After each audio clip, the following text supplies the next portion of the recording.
In what ways can a writer improve their dialogue? Listening, practice. I mean, just keep writing, keep rewriting. Have actors read it out loud. I mean, they don't have to be professional actors, but just you and a friend, read it out loud, listen to how it flows. I think that can be really helpful. I like that, listening. Where are we listening? Listening to how people talk, listening to interesting people around, how they talk.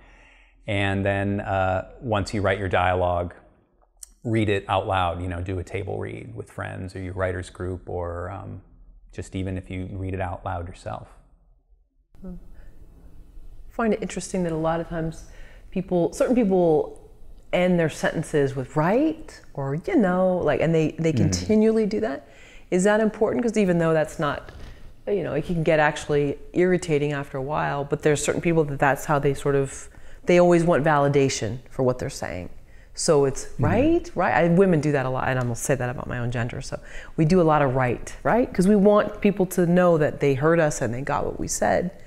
Do we infuse things like that into a script, or has that become too repetitive? Well, you want each character to sound unique to themselves. You know, ideally, if you covered up the character's name and read the line, you would be able to tell that it was that specific character, because they should have a specific voice.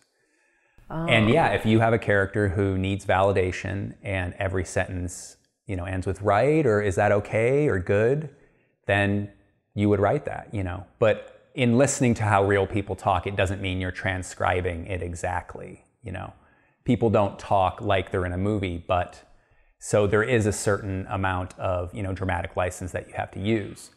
But you can write too cinematically, you know, you can write too theatrically and too much like your characters are on stage, and that can come through on the page, and that can really hurt your script. Can you give me an example of that? I find that interesting, because I've definitely seen that in films where it doesn't feel real. Well, I would say two writers that do that a lot would be Aaron Sorkin and David Mamet, but that's their style, and they've been around for years, and they can get away with it, you know, and they write produced movies. So when we go see an Aaron Sorkin or David Mamet film, we know that that's the style of dialogue that they're going to employ. It's going to be a little bit more poetic, a little bit more about speeches, a little bit more, you know, stagey. But we know that about their style.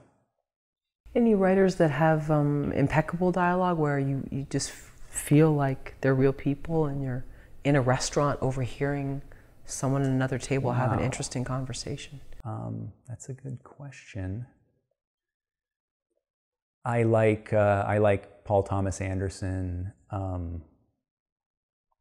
Any of the best screenplay winners of recent years, you know, they all have really great scripts. I would say Diablo Cody sometimes can get a little bit too stylized or stagey, but in general, I think she has a really good voice.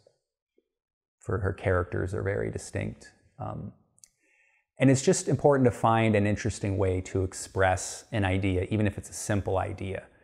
An example that would be in Pulp Fiction.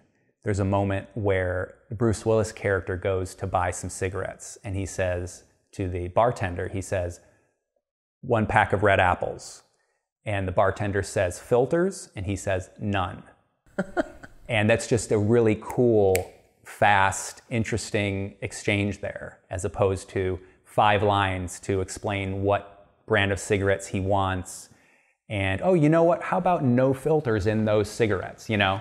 Because it's very noirish feel. It's very, you know, clipped and dark and tight. And it's just filters, none. And that just gets the idea across.